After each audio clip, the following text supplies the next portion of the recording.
Okay, so, like I said at the start of the session there, Nigel, obviously, setup for me is ticking a lot of boxes. Grip is good, posture's good, alignment, ball position is something we've improved a lot of. I think when you try to sometimes change the path, what you often did was move the ball further back and then moved your body round, okay? We're trying to change the path with these two things called arms, not ball position and body, and trying to just shove ourselves a bit to try and get the path adjusted, okay? Gotcha. It's basically, say, controlling your arms in the goal swing, okay? So your takeaway was good, as I said. The club went back nicely.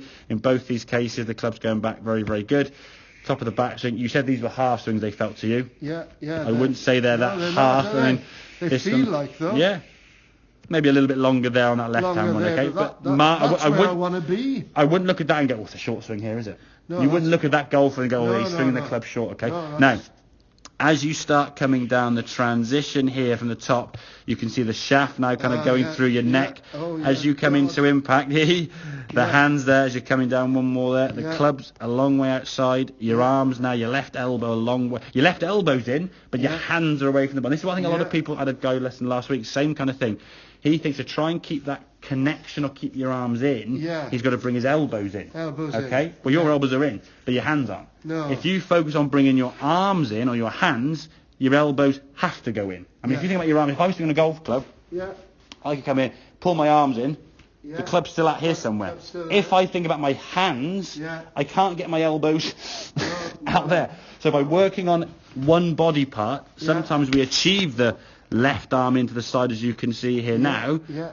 Nice, but the hands are well away from the body. If the hands were in here more, because they came on a better angle, which is on this right hand one, the elbow would still come into that rib cage and swing across the torso. We don't want to sort of fire that left arm in and the hands then be way outside, okay? So look at that position there with the club. You can see from there, as you said, chopping it, that path has to come across the way. If you try and swing from the inside there, the ball's leaving the screen straight left. You watch as your arms start coming back. Look at the transition now with that club. It's coming more through your left shoulder. Okay? So you look at your club now as your arms come back in. Look where your hands are relative to your body. You look much more in balance as well, because everything now is kind of more inside this rather than kind of there. I mean, the gap there is just you're further over there. You're sort of reaching. Your sort of centre of gravity, should we say, is tipping too far this way. Okay, and once that sort of centre part of your chest or your head start moving in this direction, because your arms are going there, there's no, you're gripping on your feet, and again, this is on a flat lie. We've put you on a nice uneven lie, southern down with the 40 mile an hour wind gushing up the backside there. You're going to be falling over all day, aren't you, and fighting that, Because the club then comes in. Look at that club now coming to the golf ball now, much more towards target. This was a slightly toey one, because like I said, you're not sure. But look at that right wrist now. Nice and flat there, lovely. Club faces, square. Coming to the golf ball, good strike, and we can release the body through. And this ball, as I say, it wasn't a big swing in your mind. I don't think I got it fully to the end, because it just started, ended up going right of target. This one I think was one about 120, 125 with a slight miss hit and what felt to a short swing. Whereas this, when you come across the ball, you see the club there, just before you come in the golf ball, the club's way outside the line there. Having to chop across it. The ball then starts sort of on or just left of that line there. Your swing going a long way left. Your balance now, I mean, you can see your head sort of exactly. trying to sort of save that, okay? The ball then starts there and just going to sort of start drifting off. And ended it going towards that left side, you see, just leaving the line there. And again, so high, losing yardage, losing distance and direction. And again, losing some balance as a result, okay? So we can get that sensation from the top of the backswing here, okay? Takeaway for me is really good. What you want to try and do is that position there on the way back is try and almost mirror that on the way down. So what you would do, your practice, again, we talked about the wall drill. Try and do that wall drill where we go at the top of the backswing and then try and drag it down. So what I want to see is, in some ways, if this is your golf swing, okay, your golf swing would look more like this.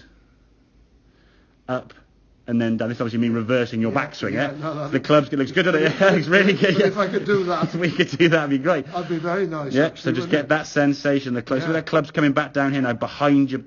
Basically behind you, down that wall there. But what you do is you go up that way. This is certainly better. I mean, if we compare the two here, where we do the backswing here I mean, your backswing there. That's a real That's isn't it? That's a good movement there. Yeah. But then we put. We do that. Yeah, exactly. And again, that move over the top and is throwing the arms out. If the club face aims in that direction, it impacts. So hard to get into that. Well, the thing is, if you try to bring your arms and your elbows, you can't. Think where you're at. If your arms come down lower here, you've got space. What people try and do, though, they'll get here and they'll try and go, and they'll bring their arms in. If I just get...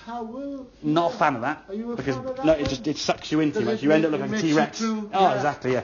Your arms, basically, if I swing a golf club here looking sort of down the line, my arm goes back here. As you said yourself, you extend that trail arm and your arm goes across your chest here, okay? Yeah. If you look at all the tour players, look at the top of the backswing here. No tour player with any sort of length of swing, especially a full swing, has his arms like this. No. If he did, he'd hit the ball about 50 yards, okay? Yeah. What we're looking for, and the connection that people misconceiving is when we're swinging a golf club, we want your arms and your hands to kind of swing in that kind of bracket there. Yes. What people do is they swing it kind of here, they sort of go in and over the top, so their arms are kind of swaying and flailing from their body, and then they go, I tell you what, I'll suck my elbows in, and now you got what I call your T-Rex swing, where your arms are kind of doing this, and you've got nowhere to go. So the way you then try and get some speed is by shoving the shoulder at it. Because if I said you throw a ball, okay, your arm would be back here, it wouldn't be sucked in here, okay, and again, but when you don't throw a ball with your arm going out here somewhere, you still throw it kind of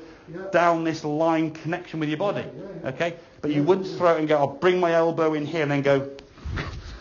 You'd have no power. So your arm has to swing across your chest, but it swings across your chest then, Nigel, down this line, not that line. Yes, my elbow's away from the body, but don't cure this by going, I tell you what, I'm going to go, and then you've got no power. So I think that Ledbetter drill was sort of coined years ago with a towel. It was Faldo trying to get his arms connected when he's doing basically 9 shots to 60, 70 yards. He wasn't doing full swings. But people sort of go, I tell you, if I get my driver swing, it might get even better. And it got kind of misinterpreting a long way down the line and people started struggling. But yeah, if we can get that club coming down, you've got to feel that palm down with your left hand or right palm up with the right hand. That's it. And I think drill it so when you hit some shots... You see that guy, there's a Swedish guy, Norren. Oh yeah, the old... He's all, you see him trying to do... And it's totally... Norren does it, really Justin Rose does it, really Tiger to some extent does it a lot of time, Jimenez does it. They always look at their drills and exaggerate that's it. That's what you're talking about, basically. I got a picture I'll show you in a second now with the comparison of what he does in terms of his practice he does. And then real. Massive. Real to feel are two different things. So yeah, but that makes sense though, yeah? Yeah, excellent, good stuff. Totally, that's excellent. Really good, excellent.